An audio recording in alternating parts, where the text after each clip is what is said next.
It's Cageside with John Morgan. And welcome everybody back to another episode, post UFC 315 episode of Cageside with John Morgan. I'm your host, Eric McMahon.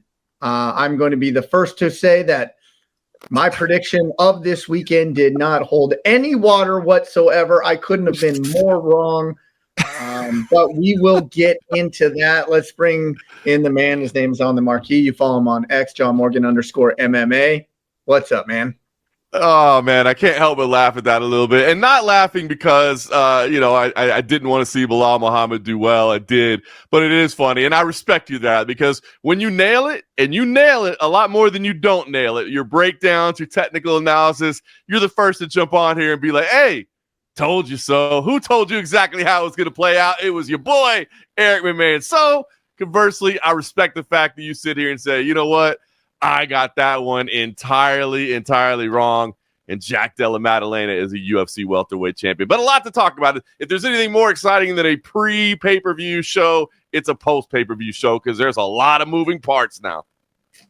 Yeah, so let's get right into it.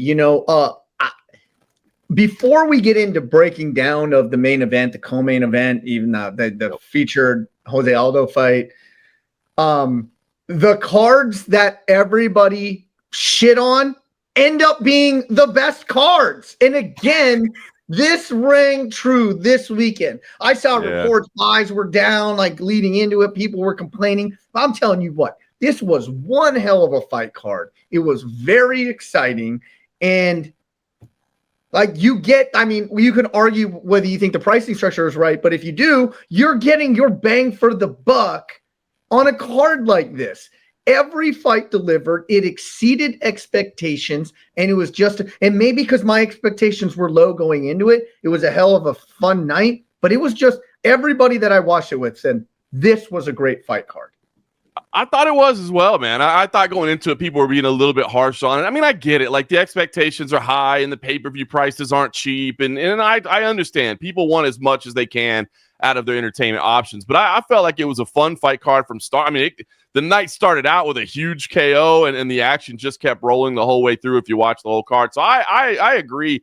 And you also got to give it up to the Montreal crowd. It had been so long since I had been in Montreal in the Bell Center. I had kind of forgotten about how wonderful that arena is. But that arena, man, I know you've been in a lot of top-notch NBA, NHL-style arenas, but that arena, very vertical the way they built it. It was built for hockey, so it's almost a little bit scary if you're up in the upper rafters. It's like as vertical as they can make it. But because of that, the fans are right on top of it. They're as close to the action as they can be, and they were out cheering their own. You saw some performances, some Canadians, but they brought the energy as well, and that made it feel big. So I agree with you, man. I thought this was a fun fight card from start to finish, and again, it had some impact in some divisions, and we're really going to see some things shuffle around now. Now let's get into the main event, right? Because we have an new welterweight champion of the world, Jack Della Maddalena, and he looked absolutely spectacular in this fight. Damn near the best I've ever seen him. Yeah, I would agree. Absolutely.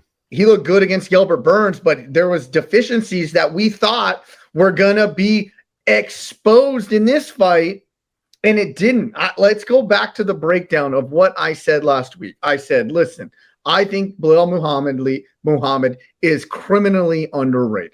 I also said that I thought when it was all said and done, he's going to go down as one of, if not the best welterweight champion of all time. That hit a major hiccup in his first title defense. I don't know where I want to start with first. Do we want to start with how great Jack looked, or do we want to start what was Belal doing? Well, okay. First of all, let me just say that the great Georges St-Pierre, who most people believe is the greatest welterweight of all time, did get knocked out by Matt Serra. So things happen along the way. There are hurdles that happen and roadblocks that get laid out. So it's not all said and done yet. So your prediction may ultimately come true. But yes, I think that is the question of this fight, right? Because I do think Belal Muhammad didn't look like Belal Muhammad, but I also do think Jack Della Maddalena looked fantastic and looked like he'd improved some of his deficiencies and gotten better. So I don't want to take away from Jack Della Maddalena, but I believe we must start with Belal Muhammad, and I'll tell you why I believe we must start with him. Because it would be one thing if we just said, man, did that guy have an off night, or was something not right leading up to it? But what I think we saw play out was the words that we were concerned about coming in, right? Where Belal Muhammad is saying, guys, I'm not even going to shoot a takedown. I want to show the world that I'm a better striker than Jack Della Maddalena. And a lot of it. Yeah, I got the Canelo hands. I want my Max Holloway moment. And while we all said, great, love to hear it, fans like action, I think we all also said, but is that really the best way to approach this fight? So before we talk about how great Jack Della Maddalena looked, I do think we have to start with Belal Muhammad and how you interpreted his strategy, his execution, and his adjustments in this fight, simply because Belal himself made it about that coming into this fight. Okay. Before we get there, we need to go over how beat up Belal Muhammad really was. Nasty split lip, busted nose, and orbital socket. I only say that because he didn't alter his path in the face of those injuries. And I think the orbital happened on the knee, the lip accumulation, the nose accumulation, right? So, right. And that knee was very late. I think this all took a really bad turn in round number 1.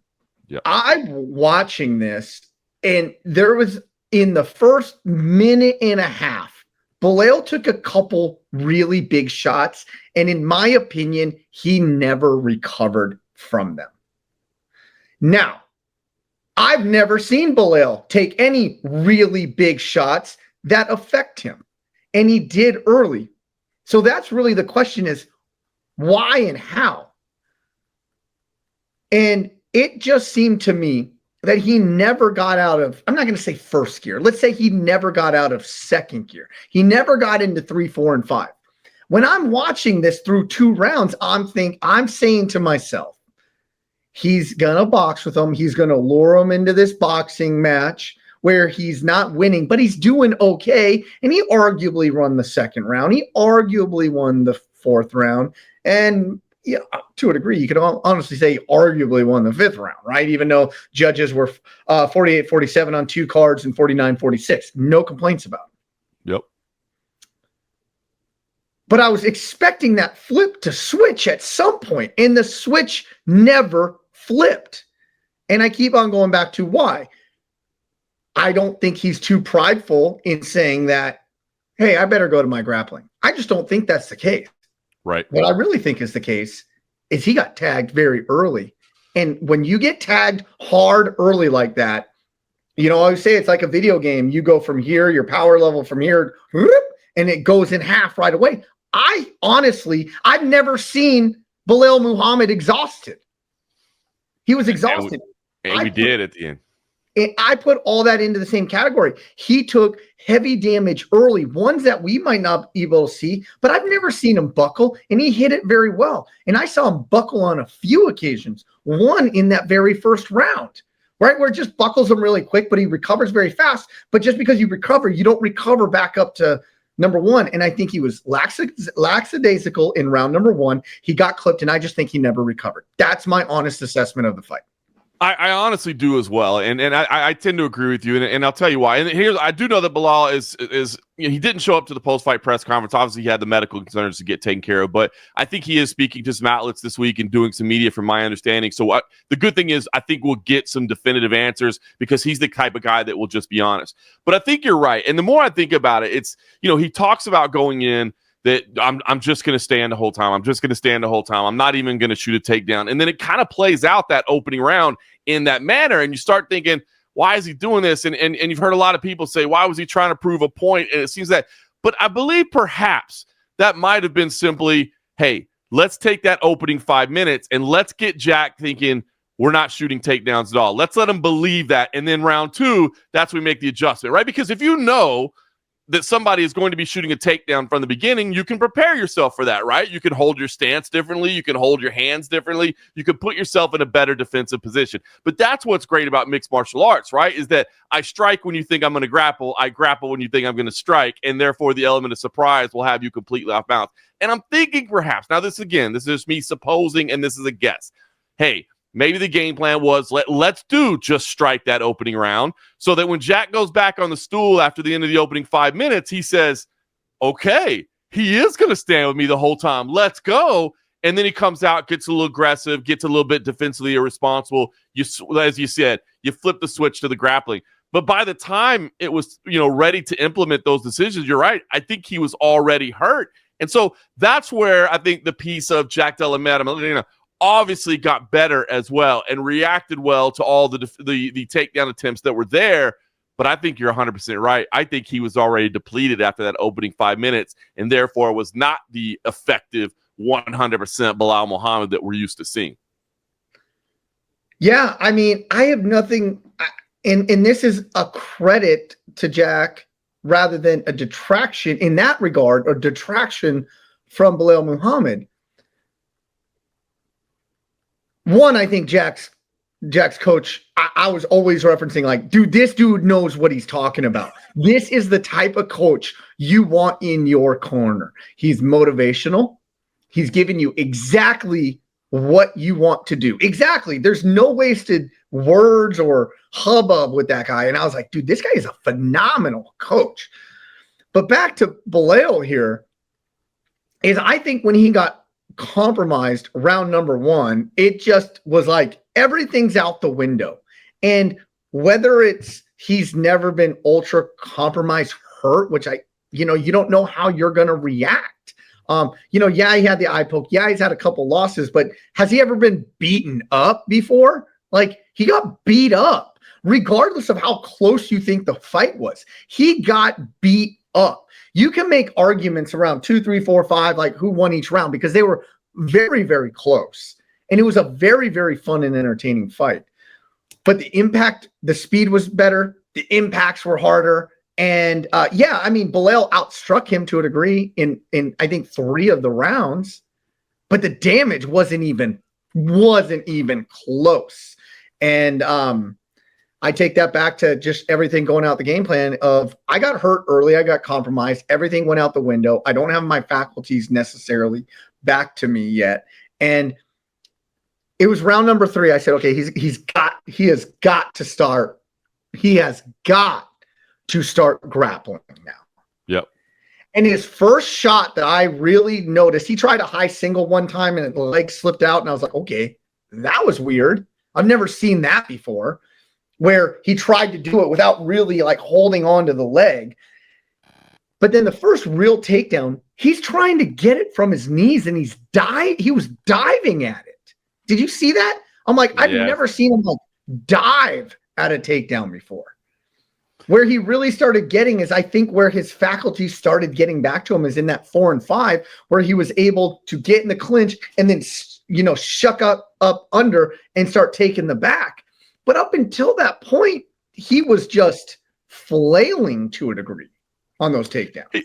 He was, and you're right. I mean, I felt like in 4 and 5 is when he started to really understand like the need of what's going to happen. This thing might be slipping away if I don't turn to that. Now, again, if it turns out, and I think Belal will be the kind of guy to admit this, if it turns out that really was just pride talking, right? Where he's just like, I'm not going to do it. I'm going to show the world. I'm tired of people saying I'm boring. I'm tired of people saying I can't strike. I got to go show them I can do this. If it was pride that did it, that's a damn shame, to be honest with you. But I don't think it was. I think there was, as you said, some damage there early. But, and again, this is where I think you have to give credit to Jack Della Maddalena as well, right? Even when Belal gets to the point where it's like, all right, I got to get these takedowns, so this thing's not going to go my way. He wasn't able to maintain control for extended lengths of time. Jack Della Maddalena did a great job of, even once he started conceding the takedowns late in 4 and 5, of being defensively sound and being quick to get out of those positions, how to address it, how to get back to the feet, and how to get it back to the spot that was, beneficial to him. So that's why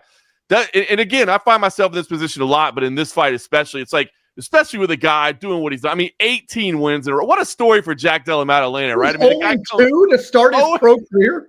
How incredible is that? You lose your first 2 fights, and you know, I mean, what do you think at that point? Like, what have I done? Like, this sport is clearly not for me. And then you rattle off 18 in a row, and you're a UFC champ. So I really want to praise him and his ability to get out of those situations. But again, you do have to wonder how much of that was from Belal's perspective going on. So I don't want to take away from it. I mean, you know, what would the line be if a rematch was set? Clearly, it won't be right now. It's going to be a while. Belal Muhammad, with the injuries he's had, is going to be on the shelf a little bit. And don't get there yet. Don't get there yet. We're going there. I wonder what the line would be for a rematch, to be honest with you. I really would. So I just don't want to take away from it. That's the main thing, is I do think that it definitely, a lot of it boiled down to, you know, Belal's ineffective execution early, but I don't want to take away from Jack Della Maddalena and what he did, man, because I thought he looked great as well. And I want to be really clear here. A lot of these rounds were razor close. Like, if you're really going to look at it, they were razor close rounds where there was disagreement in the house. What I was watching, what was not in disagreement of, if you were to judge the fight on totality, Belal Muhammad got his butt kicked. If you were to judge the rounds, you know, closely, you could make arguments for Belal Muhammad. So the right guy won. The right guy definitely won. And now let's start singing praises on Jack Della Maddalena. One of the things I said about, if we go back to last week, about where Belal Muhammad against Leon Edwards, I was like, well, if you ain't cheating, you ain't trying. And he was always closing that distance prior to, it was I forgot who the ref was now in the in that fight. But it was Herzog in this fight. Say that again? I don't remember either, to be honest with you. I don't know why I am spacing his names. He's the long bearded guy. Oh, Beltran, Mike Beltran. Yeah, Mike Beltran. I'm right down the long. That's all you had to say, bro. You throw out the beard. We know that. Beltran was the ref in that, and he'd always say, like, Leon, are you ready? Or Belal, are you ready? And then Leon and Belal would start walking, and he was almost halfway across the cage by that time. I don't know if you noticed this. Jack was doing the same exact thing in this fight.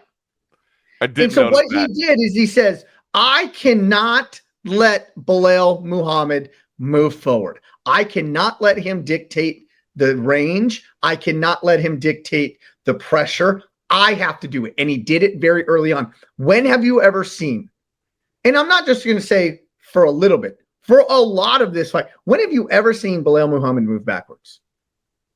Never. Not that much. That's for sure. He was on his back foot in round number 1, round number 2, half of 3, and then it kind of teetered back and forth.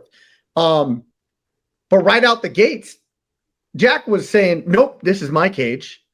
I'm dictating it. I'm pushing you back. And he was throwing live rounds off the get-go to a point where I was saying, I don't know if this speed and power is going to translate over 5 rounds. But it did.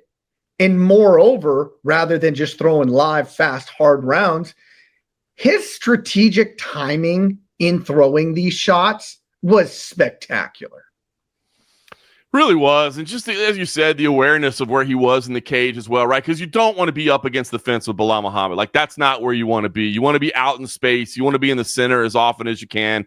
And it really was just a masterful performance. So I'm glad you're giving him his kudos as well. Again, I think we had to start with Belal because he made it about his strategy and he made it about his game plan. And that's why all the question marks are, did Belal simply just screw up here, right? I mean, I feel like that's a lot of the conversation is, you know, did he let ego or did he let this need to prove a point get in the way of his performance? And maybe it was to a degree, but you can't take away from just how good Jack Della Maddalena looked here. And I mean, you know, not a big talker, not you know, but still marketable, right? I mean, he's got a look. I mean, it's a look of a weathered man with a busted up nose, but he comes out there and he throws. Dude, down that is fun. Like that nose is. I'm telling you, and I imagine he made no attempt to fix it. He said, make me look cool, I guess. Right? I think it's just like, hey, man, just let's wait till the career's over and then we'll get it handled in because this thing's going to be a target regardless. But the guy has come out there and he's just shown his durability, man. And again, what an incredible streak that he's on. And you know, now it looks like maybe the UFC will bring a pay-per-view to his hometown of Perth for him to defend. How cool would that be for him to get to defend in his hometown? I mean, amazing story. So I want to make sure that the entire discussion is not just about Belal's failures. And so I'm glad you're giving us props because I thought he looked very, very good. And again, got out of some difficult positions and worked himself into the advantageous spot so that he could deliver offense. I love how for the championship fights, the UFC picks up for the championship fights, they pick up the championship walk, right? Right. The main event walk all the way from the thing. I remember I turned to my buddy Grant and I said, there are no butterflies with this guy right now. You could see this. You saw the supreme confidence that he had walking from the locker room before he even got to the crowd, when he got to the crowd, when he got into the cage, when they had the fighters come to the center. This guy's expression, and now it wasn't like a Poeton, blankless expression. Oh. This was I have supreme confidence. I am going to win this fight. Looking from his body language, we'll get there with Belal Muhammad too. His body language, this is a guy who knew he was going to win this fight. He said, I am here for all business. On the contrary, what the hell was that with Belal Muhammad? It's a little bit weird, right? I mean, the dancing and I don't know. It was odd. It's not what we're typically used to seeing. And so that was a little bit concerning for me. But you never know. In my head, I'm like, maybe it's just feeling a little bit of that championship swagger, right? Like he had to take the long, slow, winding road to get here. He had to listen to all the doubters. And now he's earned himself this opportunity to come in and have a little move in the hips and just feel it. But the hip, like, yeah. Dude, somebody give him some lessons. It is not what but I love what you said too with Jack Della Maddalena, because it's, like you said, it's not that it's boisterous or it's not that it's, I'm trying to, show something. It's just, you see that calm, you sense that in people at times in their careers, in these moments, right? Where I always used to point to Chris Weidman ahead of Anderson Silva. I mean, and that was Anderson Silva in his prime. And Chris Weidman just had that intrinsic self-belief, and you could see it. It wasn't, trying to prop himself up or trying to convince himself to believe something. It was just there. And I think Jack had that as well. There was no false rah-rah with him. None whatsoever. And I feel like that was the case here with Jack as well. And it felt it, all week long. And as you said, kind of leading into it, that walk as well, man, they just showed it, and he had his confidence. And it was certainly a contrast of two attitudes and two body languages moving into the cage. Yeah. It just, Jack is still a guy, or even up to this point, who was under the radar. Right. Yeah. Not a lot of people knew him. When that fight got announced, even for me, I was like, okay, interesting. But I knew who he was. I've seen his fights. I knew he hit hard. I knew that he had power, but I also know he got taken down a number of times by Gilbert Burns. Right. And so I was like, this is not a good match, not a good matchup. But this fight just showed how I'm looking at it from how good he is, but I also look at it from a 30,000 foot view of just how good people are in this sport now. I always say that some of the best guys in the world will never know their names. And you look at this guy, 0-2, rattles off 17 victories, fighting for the welterweight, and everybody's like, who is this bum? Why are they even giving him a shot? And he was spectacular everywhere. It just shows to the degree of the talent in this sport now is ridiculous. That you have a guy 0-2, 17 fight win streak, very sparsely known by even big UFC fans. I'm not even talking commoners. I'm talking about big UFC fans. He's very sparsely known. And then he goes and beats the number one guy in the division, the one who should have had a title shot 3 years ago, a guy who was unstoppable, Belal Muhammad, and he beat him down. Yeah, well, I mean, look, think about it, right? It's only a title shot that he received because Shavkat Rakhmonov couldn't take the fight. I mean, it wasn't even his fight to have. Now, again, he comes in ranked number 5, so it's not as if he wasn't in the discussion, but he was kind of like that tier right below it where you're like, all right, well, listen, Shavkat's next up, and then boy, look at what Brady just did. You got to think after Shavkat, it's Brady. But just the way the timing worked out, it was like, well, Jack can jump in right now. And so, again, you're right. It wasn't like he was this household name or that everybody was like, hey, you can't keep denying Jack Della Maddalena. Like, it's finally his time. He's done everything that's asked of him. You know what I mean? He didn't, but he sees the moment and he sees his opportunity, and it's so right.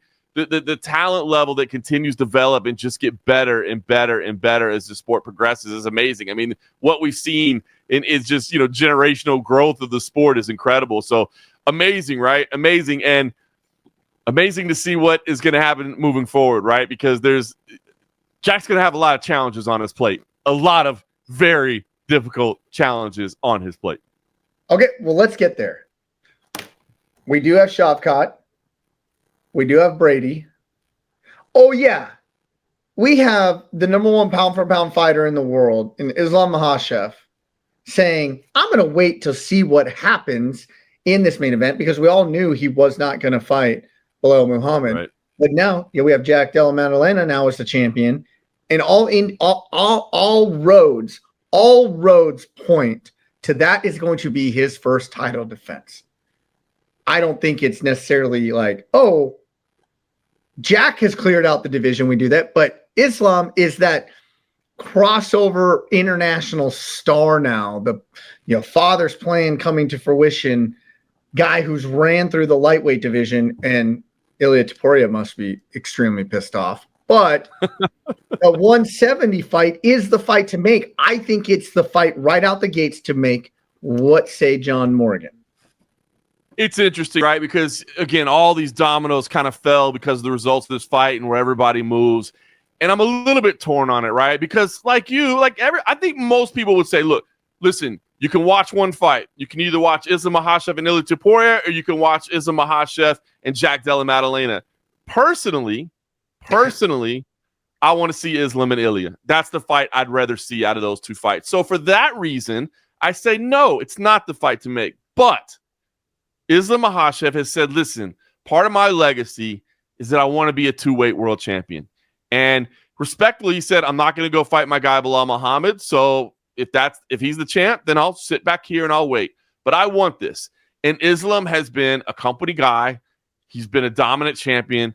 He's been incredible. He's taken fights that he didn't necessarily want to take, that needed to be taken, and he's done it repeatedly. And so for him to now say, I've done what I need to do for you, it's important for me to go to 170, then how do you deny the man? How do you deny him? No. Now, the only thing that might stand in the way is what's Jack's health situation right now. He looked okay. He didn't look to be beat up. You know what I mean?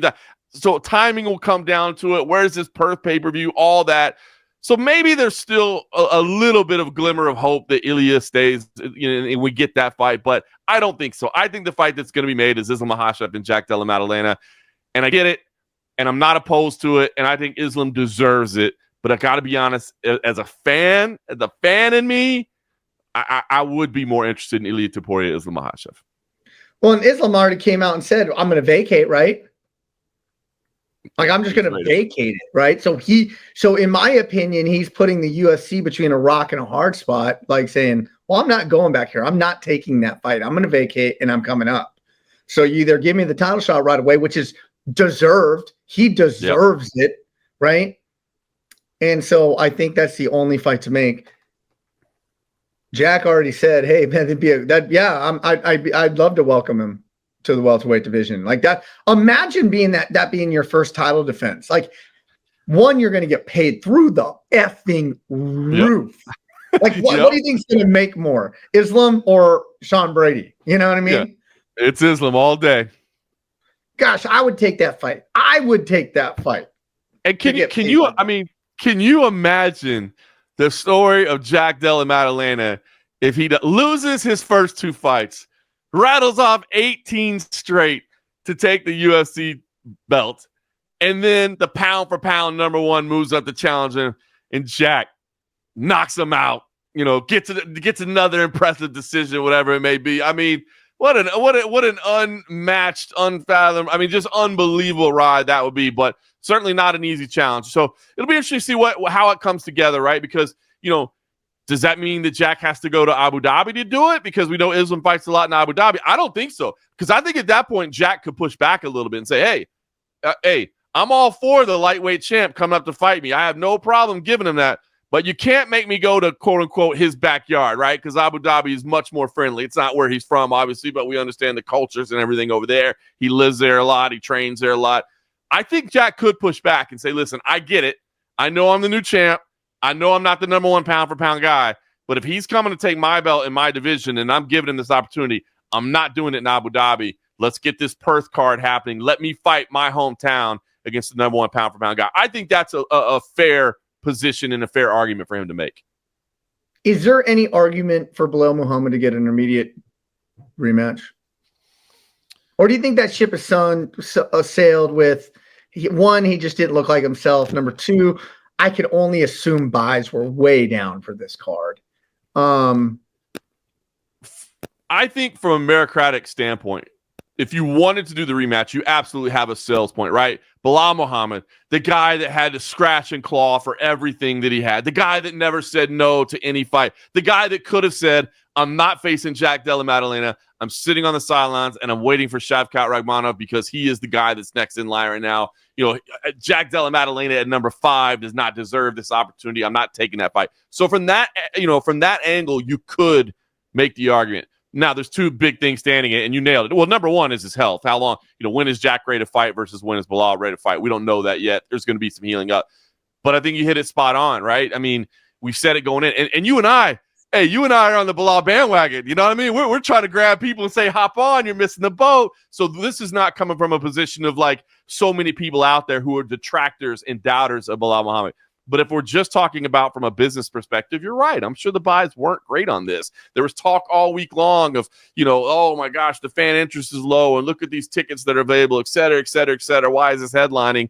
So from that perspective, he doesn't finish a lot of fights. He doesn't really stir the fan interest so much. So I think it's tough. So I just, unfortunately, I hate to say it, I think Belal's going to have another fight, if not 2, to get himself back to a title shot. Agreed. Let's move on to the co-main event. Valentina Shevchenko. This girl just doesn't do anything but get dubs. She finds way to win fights, and the odds were against her. We talked last week that everything was right, which we said would still be an upset. Vegas said it wouldn't have been an upset if she lost. I always said, hey, I recognize the dangers here, but I'm not willing to bet against Shevchenko. And she was pushed, she was challenged, but she won. And I don't think there's any controversy there in her winning. No controversy whatsoever. And boy, that opening round, because I'll be honest with you, again, and I was telling people all week long, I'm like, listen, you get a chance to get underdog money on a fighter as good as Valentina Shevchenko. I mean, if you're talking about GOATs and you get dog money, you take that, right? But I was saying, listen, Manon Fiorot, she's got a lot of things in her favor, much of which I thought was going to be her grappling is pretty. She's big, strong, and she's got good defensive wrestling, right? So I thought, Valentina, especially at this phase of her career, I wouldn't say I think her as more of a wrestler than a striker, but she's done a lot more wrestling at this point in her career. And I thought in my head, I'm like, she's not going to be able to take Manon down at ease, and it will. And she wasn't. But that opening round, my gosh, the striking that Valentina had on display, just piecing Manon up. And hey, Manon deserves a lot of credit for rebounding from that, because that could have been incredibly disheartening, man. To earn your way to a championship fight and to come out and have that opening 5 minutes where you're just getting pieced up at every engagement. Oh my God. So to her credit, man, she bounced back, she rallied, she showed that she's Manon. I think Manon, again, we talked about going to Manon is not young. She's kind of young in the sport because she got kind of a late start in MMA, but she is 35. But I do think she's still going to have potentially some more championship opportunities, some big fights still ahead of her. I do believe she is very much still elite in the game. But Valentina just showed why she's one of the greatest martial artists of all time, man. She is just so well-rounded. Her will to win is so incredible. She's just something to behold, man. So it was a very impressive performance from Valentina Shevchenko, to say the least. Yeah, I don't really know there's too much to talk about that, other than Fiorot did make the necessary adjustments that she needed to make, maybe just a little too late. But would it have still been enough? Minus those first couple rounds. I don't know. Like, I think Shevchenko was just the more polished fighter. She was over more, and you could say championship experience, you could say anything you want, but it looked coming into the fight that Ferro was just saying, this is going to be my path to victory. He's going to walk her down, and I'm going to go in there. I'm going to get my hands on her. I'm going to rough her up. And then she just ate huge shots trying to do it. And then it was like, okay, hold on. Let's regroup here. And then she fared very well for herself. But she did. No, I don't think there's a lot. She made the adjustments right off the bat. I still don't know if it was enough. No, it wasn't. It's just look, to be honest with you, Valentina is, I mean, again, she's just as well-rounded as there's ever been. She is one of the top martial artists of all time. She's great everywhere. So you're right. I don't think there's a ton to break down here in terms of the fight. So Valentina just earned it. What I think there is something to talk about is what comes next for her, right? Because you've got the opportunity potentially for Zhang Weili to make a move up from 115 and to have this super fight, right? I mean, you're talking about the top 2 pound-for-pound women on the planet right now. And Zhang Weili certainly deserving of that opportunity, a phenomenal champion, has been in some of the greatest fights we've ever seen. It would be a phenomenal super fight, right? So I think that's very real a discussion to have, and I think it's a fight that both would be willing. But, and I don't want to skip over Aiemann Zahabi and Jose Aldo because we're going to talk about that for sure. But how do you not talk about the performance of Natalia Silva and what she brings to the table in terms of that speed, in terms of the striking that she brings? And is that the fight? Is she the one potentially to upset Valentina Shevchenko? I'm assuming when the new rankings come out this week, she will be the number 1 contender in that division, I would imagine. So I think that's what's on the table right now is we got to decide as fans and you know, which one we want to see more, which one Valentina wants more. Now, obviously, Valentina gets to call the shots, man. She's been around forever. She can do whatever she wants. So I think that's what we're trying to find out next. Is it Valentina Shevchenko versus Zhang Weili, or is it Valentina Shevchenko versus Natalia Silva? And if it is Natalia Silva, does she have what it takes to score the upset? Because I don't think you can deny Natalia Silva. I'm just going to say that right now. I don't think you can deny it. I kind of in the same boat, but doesn't that seem? I mean, you've got a chance for a super fight for Zhang Weili, but I'm with you, right? The only time I'm really because to me, I'll be honest with you, and I've talked about it over the years, and I'll say it, to me, the multi-divisional championship thing, it's cool, but honestly, I don't think it's as great as everybody seems to make it out to be. Maybe it's because Conor McGregor made it a thing. Everybody wants that, and obviously the 2 belts is a beautiful thing. But maybe I'm old school.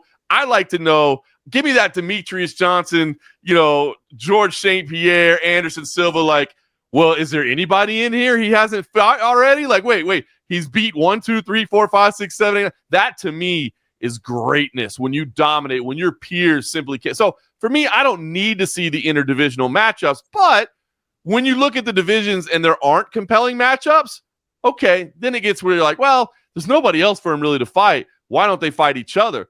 But I think Natalia Silva proved that there is somebody for Valentina Shevchenko to fight in her division.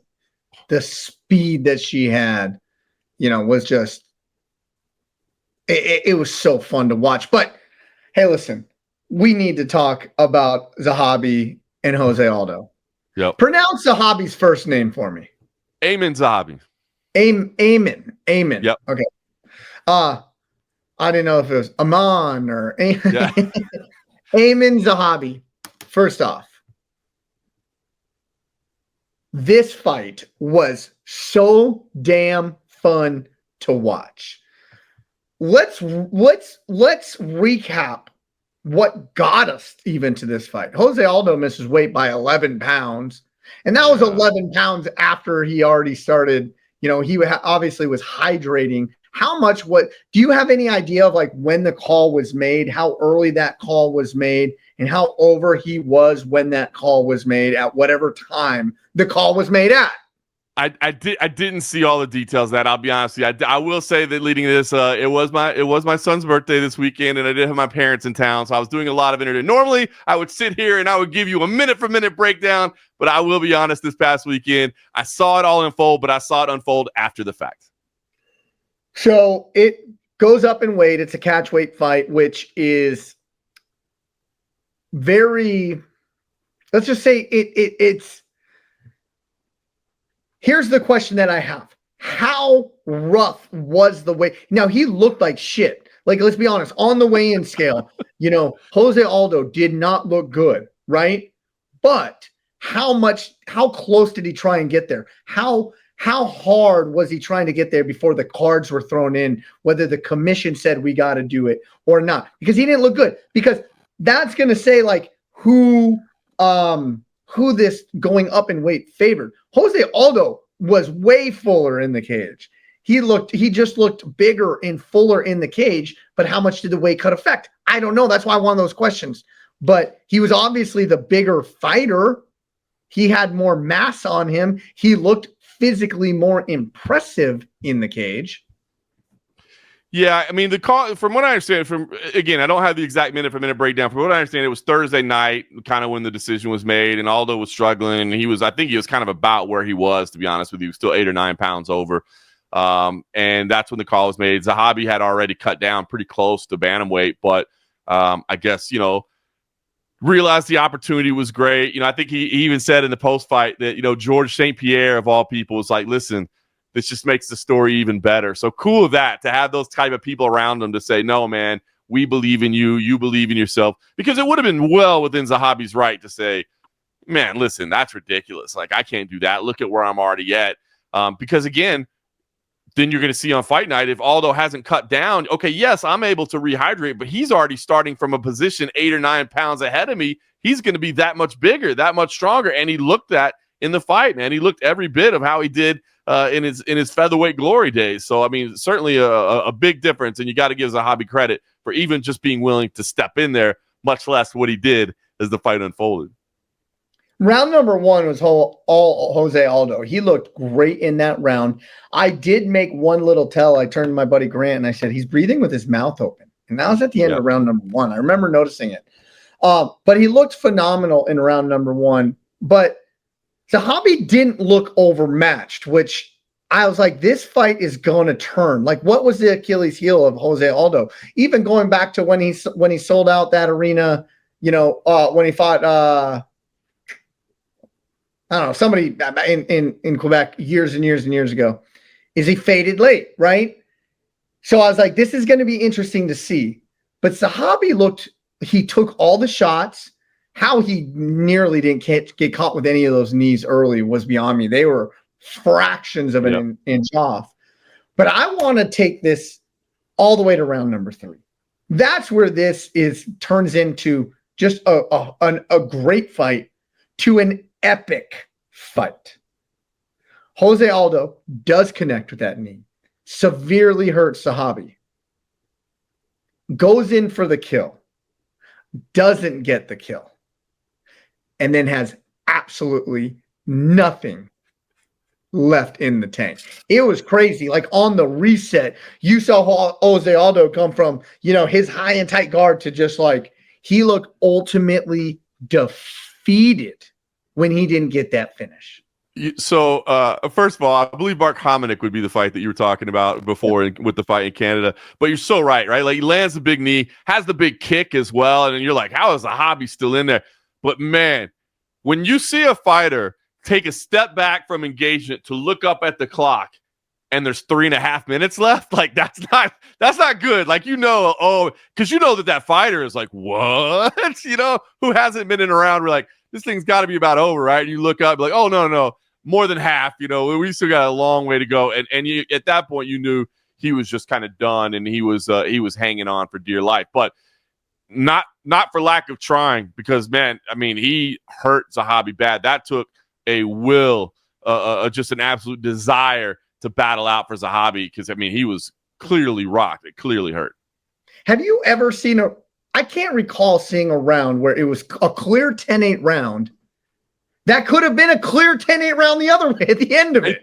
It is wild, man. It was one of the weirder rounds to score, right? Because especially with the way the round ended, you're almost thinking that's got to be a 10-8, right? But then you're like, well, how can I give a 10-8 if the first half of the round was a 10-8 the opposite way? So I struggle with that. Obviously, I'm not giving an official scorecard, but I struggled watching it live too, because I'm like, well, that feels like it should be a 10-8, given that we're basically saying, like, Aldo's done. He's hanging on. Like, can he survive to the bell? And when you're having that type of discussion, when you're like, I don't know if, is this, that's a 10-8.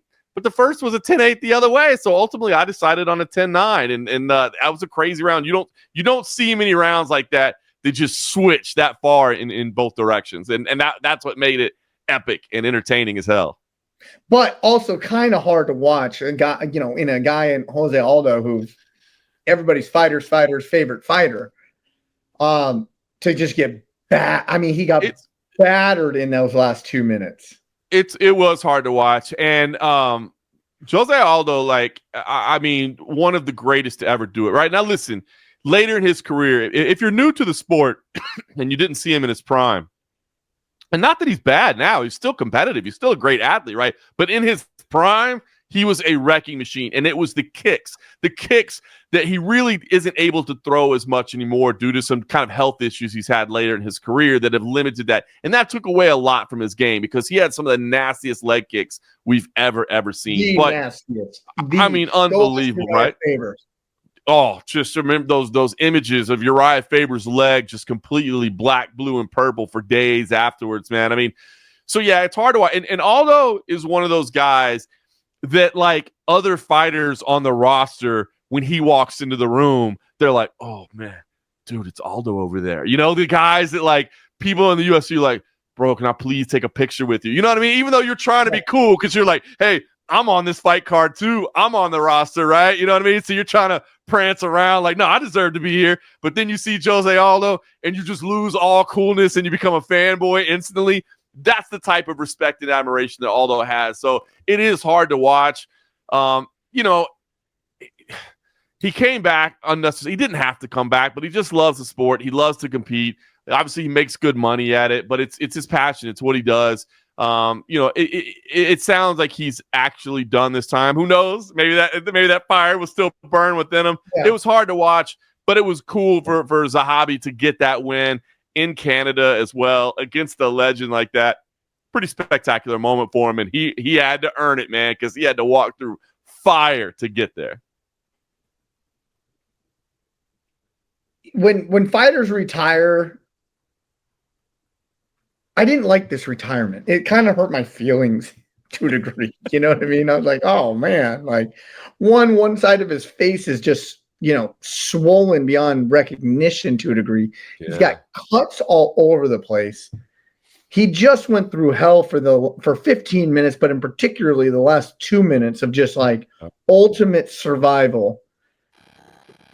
And then it gets to a point where he has to face publicly, and he does it, I guess, very admirably, of saying why I'm going to retire. I don't have this in me. I can't do this anymore. This is too tough for me. It was somewhat sad to watch. Now, not sad from a perspective of like, oh, it was my favorite fighter, went out just like he's a shell of himself. Yeah. But it's sad to a point where I think as men, it's hard for us to admit to ourselves, let alone the whole world, that our bodies are changing. Oh, we're not kids anymore. I can't do this anymore. And, that's when you see a lot of fighters hang on and they get severely hurt. I'm glad Jose is making this. It doesn't make didn't make that any less hard to watch though. Yeah, and look, and I think so much of it boils down to, obviously physically, but also just like the toll that it takes on your family and those around you, you know what I mean? To succeed at the highest level. And Aldo did not kind of just hang around the highest level. You know what I mean? Like Aldo was a dominant champion in a force and, already in the Hall of Fame, of course, and one of the greatest to ever do it, certainly in the lighter weight classes especially. But it takes sacrifice, right? You got to be selfish. Because you need the training time, you need the recovery time, the health has to be handled a certain way. It's a lot of sacrifices, right? And so I think there comes a point where you're like, kind of just want to be a dad, kind of just want to be a husband, kind of just want to be around my family. And I don't know that not only, maybe, yes, it's getting harder to go to the gym every day. My body aches a little bit more, but you know what? I've got this type of will. I've got this type of determination. I can do it. But at what cost to everything else in your life? You know what I mean? At what else do you have to put aside? And I think that's a big factor in it as well. But yeah, it's not the type of send-off you want for a legend like that. For the last thing we see to be a battered and bruised Jose Aldo who missed weight. You know what I mean? Like just everything. Nobody gets the Robbie, like very few people get the Robbie Lawler send-off. That's it, man. That's why when they happen, they're so special, right? And you gotta enjoy them because it's tough, man. We've seen a couple of tough retirements in the last couple of weeks, right? And this, what I did not like seeing is that, but very truthfully, and I admire him for actually admitting it, like he couldn't handle fight week. Fight week is what he was broken in fight week. He was broken fighting that, like the weight, him saying the weight wouldn't come off. I just can't do this. This is too tough for me now. Now, I've fought, I've cut weight, for MMA a number of times, for jiu-jitsu hundreds of times, and that's always the toughest, the week of. But you have the excitement as well. But so if you're broken in that, it's just like, man, I guess he had to come to terms with where he is at mentally, physically, emotionally, and there's nothing left to prove. I guess is just where he had to end up at. It's the reason I think some people take it as kind of harsh, right? But you heard Dana White say it a lot, where he's like, "Listen, if the moment you even mention the word retirement, right? Like if it's crossing your mind for even a little sliver of the day, just call it, right? Because like this is a sport that is so demanding that you have to be all in. And again, not just physically, not just say you got to will your body to go to the gym. Like, Aldo, I bet, did he miss any practices coming in? I'm guessing not. Were his coaches in training camp going like, bro, can you give us a little bit more today? You look like you're kind of half-assing in there. I doubt it, but it's just all the things around it, man. So it was tough to see, tough to hear. But I hope anybody listen to this, if you didn't get a chance to see Prime Jose Aldo, go back and watch a little bit, man. Pull up your Fight Pass, pull up some lists of some of his greatest moments. They've got some in there, all pulled aside for you and check it out because that man is one of the greatest. The run that he was on, the WEC run was amazing. The UFC run as well. Unbelievable, man. The guy had some of the greatest highlights of all time. Yeah. Yeah, he was a stud back then. Stud now still, but you were watching somebody who was playing a different game back then is essentially what it was. But anyways, looking forward, man, you going to be at the Apex this weekend? I will be there at the Apex this weekend. The UFC is back in town, right? So you got to take advantage of it and head out there on Saturday. So I'll be in the building. That's awesome, man. Anything else you got going on this weekend?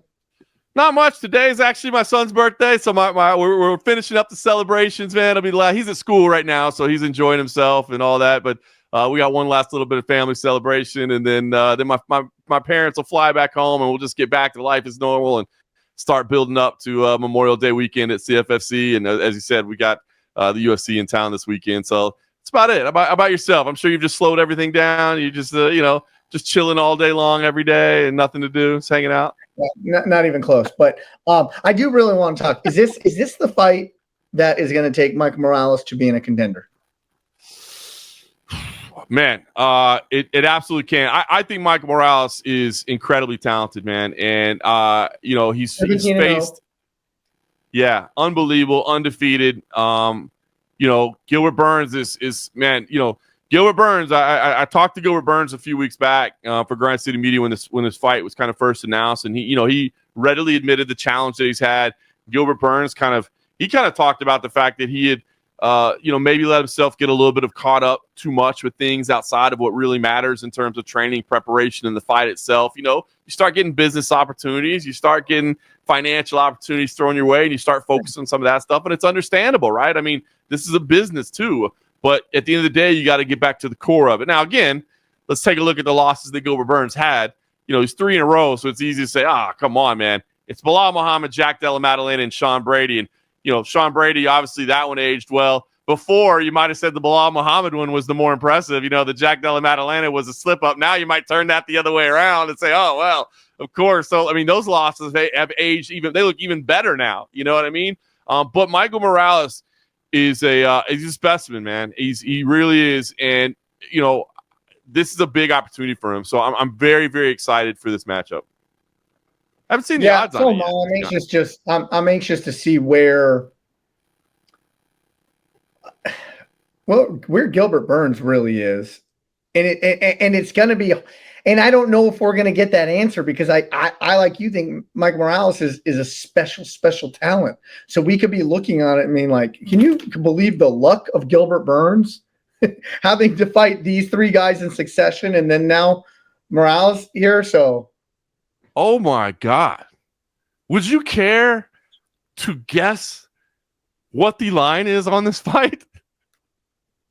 Oh gosh, now that you're saying it, I'm going to say Mike Morales minus 225.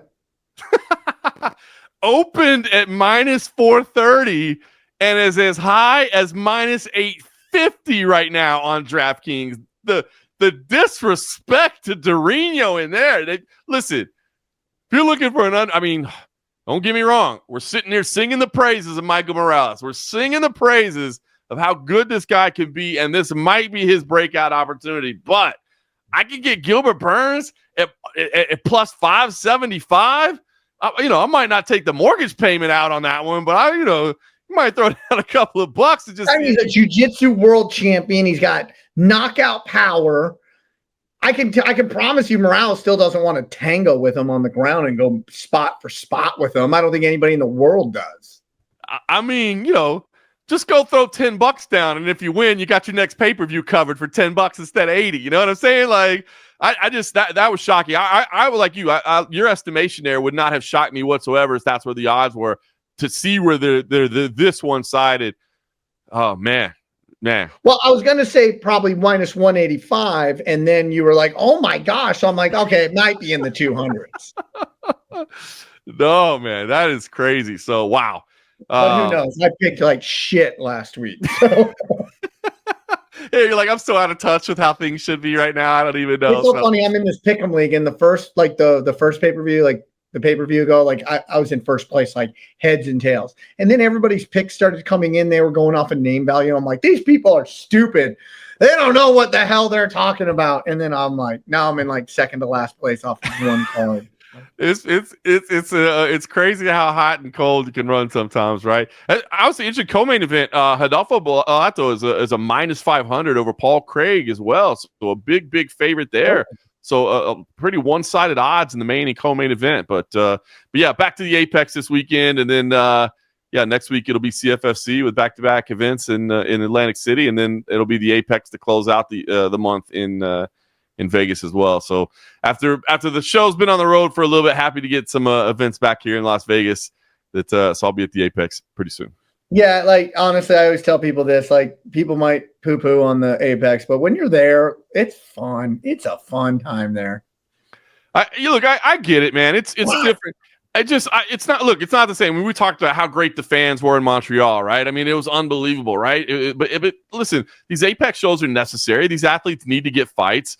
It's an opportunity for them to move a career. Again, if you do ever get to go to a show at the Apex, like you said, do it. If you can do it, do it. You'll have an entirely different opinion. I always say, like, I get why people who have never attended an event in the Apex watch it and say, I don't like it. Me, with it being 15 minutes from my house and also knowing how fun it is inside there when you can hear, I love hearing the coach battles. You can hear the adjustments on the fly and what they're instructing them, that you can hear the weight of the shots. That's it, man. Like, dude, like big body shots and stuff that land. Like, you can hear the thuds. So I enjoy it. I understand why people complain about it. I totally get it. But if you ever do get to go to a show at the Apex, take advantage of it. And man, we'll see where it stands this week. I haven't been there in a couple weeks. They're making some huge changes. I mean, I see it when I drive by it, but the remodel in there is coming along. They're extending it quite a bit, man. So I'm anxious to see what it looks like when it's done, and see if the atmosphere in there does change a little bit. The idea is having some more fans in there and that sort of thing. So we're anxious to see how it all plays out. It sounds like the UFC is kind of listening to the detractors. So, like if we looked at we loved watching fights at the Pearl at the Palms or the Joint or whatever, right? If we can make a little more, and that wasn't like all that many more people, like they weren't big venues, but it's the atmosphere that it does bring. So I think if you can replicate that into the Apex, man, they're going to hit a home run there then. I completely agree, because like you said, the Pearl is probably one of the coolest places to ever watch. It's like 1,700 people in there, so it's not that much bigger.